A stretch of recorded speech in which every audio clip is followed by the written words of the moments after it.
তোমাকে যা দিয়েছে তুমি ভগবান হয়ে সেই কুরুক্ষেত্রের রণাঙ্গনে দাঁড়িয়ে আমি তোমাকে জিজ্ঞাসা করছিলাম, বলো কানাই তুমি অর্জুনের রথে সারথি হয়েছো, কুরুক্ষেত্রে যুদ্ধ শেষ, একে একে সবাই চলে গিয়েছে, তুমি একা দাঁড়িয়ে কি এখনো করছো?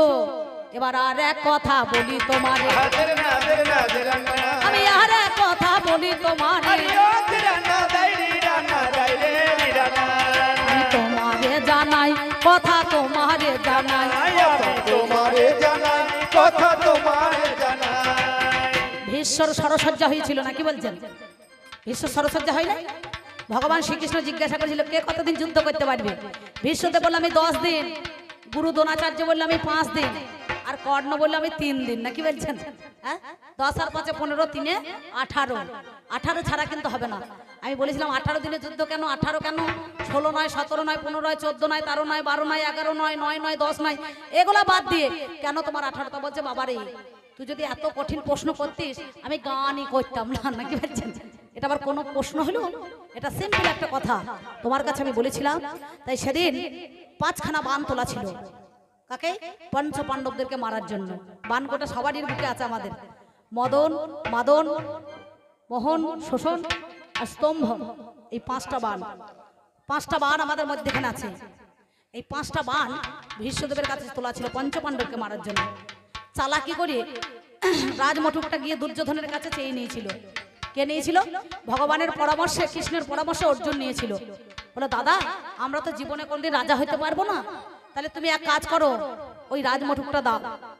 বলে বেশ ঠিক আছে, একদিনের জন্য নয়, তুই সারা জীবনের জন্য এই রাজমটুক যদি নিয়ে যাস তাতে আবার কোনো দুঃখ নাই ভাই। বলে বেশ ঠিক আছে, ভালো থাকো মা জননী। এমন সময় ওই রাজমটুকটা নিয়ে 5খানা বান তোলা ছিল। বললো দাদু আগামী সূর্যদেব ওটার সাথে সাথে পঞ্চ পাণ্ডবদেরকে নিধন করতে হবে, ওই 5খানা বান দাও, নাকি বলছেন? এই 5খানা বান নিয়ে এসেছে। আর ভগবানের সোনার নপুর চরণে ছিল, তখন রুনু ঝুনু বেজে উঠেছে। আমি বলছি না, এটা মহাভারত বলছে, মহাকাব্য বলছে। যার জন্য রুনু ঝুনু নপুর যখন বাজিয়াই উঠিল, সেই সময়ে ভীষ্মদেবে বলিবারে ছিল ওগো আমার কানু তুমি তোমারে জানাই, আজ ছলনা করে বান তুমি চুরি করালে, মিথ্যা বলি নাই। তুমি কুরুক্ষেত্রের মাঠে বলেছিলে অস্ত্র ধরবো না জানি, আগামীকাল সূর্যদেব উঠবে আজ শোনো নীলমণি। অমনি রথের চাকা যেই খুলে গেল, ভগবান ওরে জানি চক্র হিসাবে ধরেছিল এই নীলমণি। ধরে নাই? তোমার লাজ লাগে না হে এমন কথা বলতে? লাজ লাগে না হে এমন কথা বলতে, তোমার লাজ লাগে না হে এমন কথা বলতে, তোমার লাজ লাগে না হে এমন কথা বলতে। তুমি কানি ছিঁড়ে, আহা তুমি কাপড় ছিঁড়ে কানি করে করেছো হেজাক লাইটে বলতে।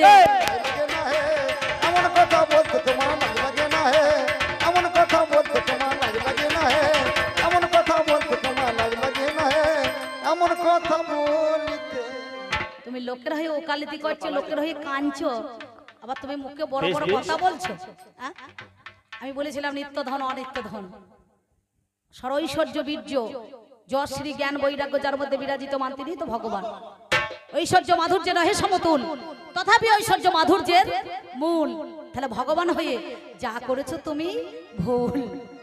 সবাইকে বুকে চুমো দিতে হয়, বুকে চুমো দিতে হয়, কপালে চুমো দিতে হয়।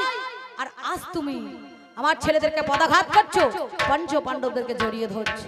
তাহলে ভীষ্মদেবকে তুমি মেরেছো, দ্রোণাচার্যকে তুমি বধ করা করিয়েছো, করে নাই? কি বলছেন?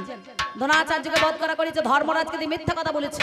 অশ্বতম হতইতি গজ, আর অশ্ব নামে একটা হাতি মরেছে, আরে বলছে অশ্বতম হতইতি গজ। আর 5 জন শঙ্খ ভগবান বাজিয়ে দিয়েছে, তাই নাই? আর সঙ্গে সঙ্গে যুদ্ধ বন্ধ।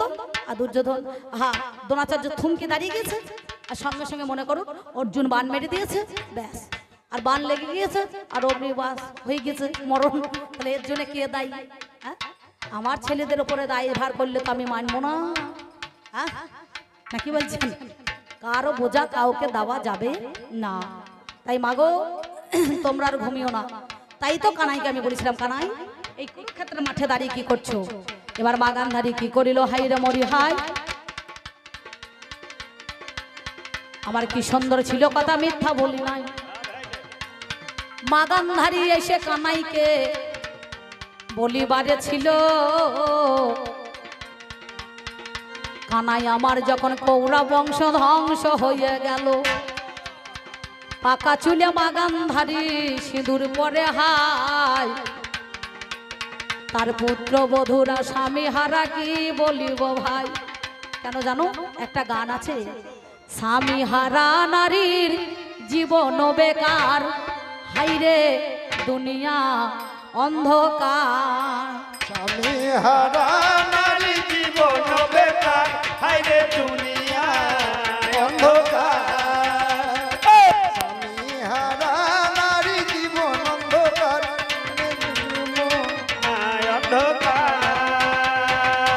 লাগে যেন অমাবস্যা রে, লাগে যেন অমাবস্যা রে, ওই দেখ করে হাহাকার।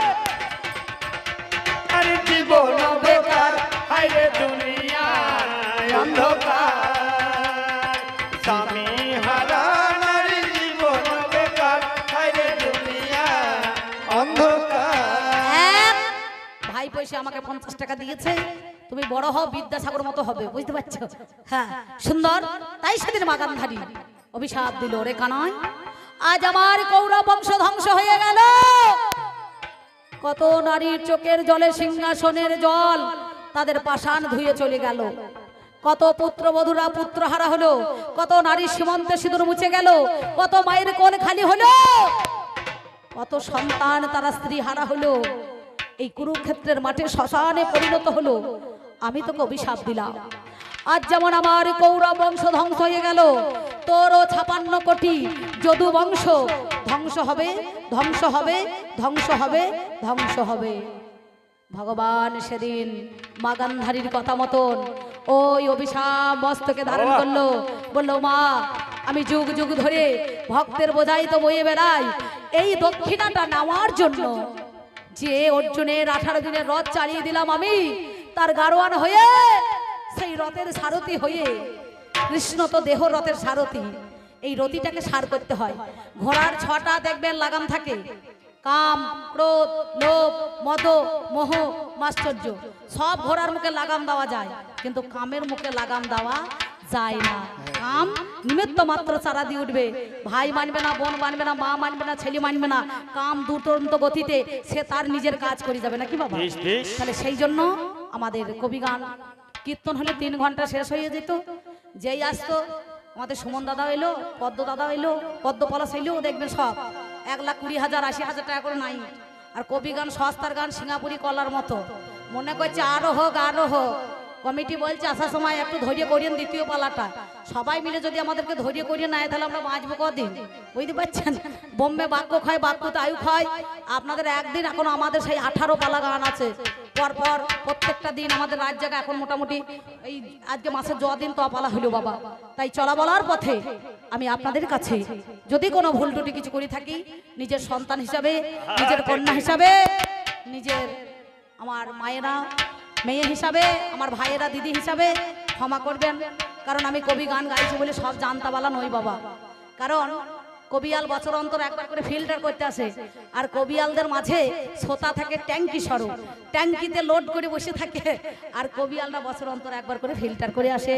এবার 2 দিনের এই খেলা ঘরে, এবার 2 দিনের এই খেলা ঘরে, আমরা কেউ তো কারণ নই গো।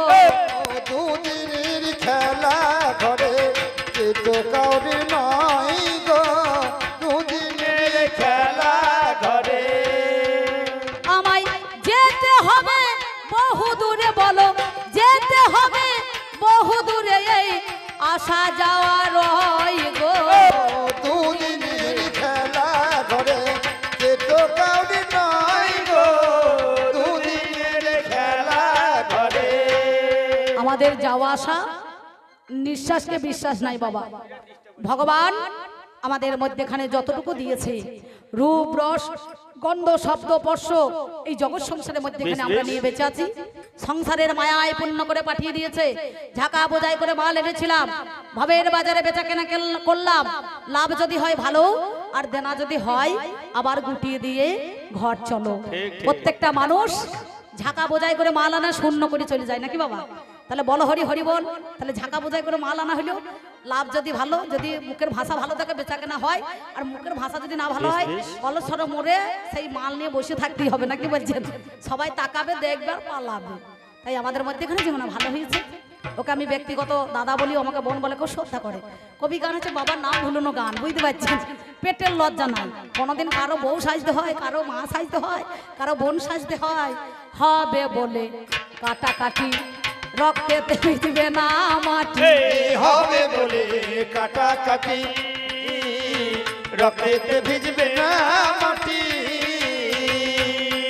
আমার মধু ঝরবে বাটি বাটি, মধু ঝরবে বাটি বাটি, পান করে সুধি জনা। দুদিনের এই খেলা ধরে। ভালো শ্মশান মিলন বল দিয়েছেন, আবার কান্নাকাটি হবে, আবার কানতে হবে। এতক্ষণ তো কান্দাকাটি হইল, আবার সে কান্নার বল। বাবারে বলি কোথায় আছো ও ঘাটোয়াল,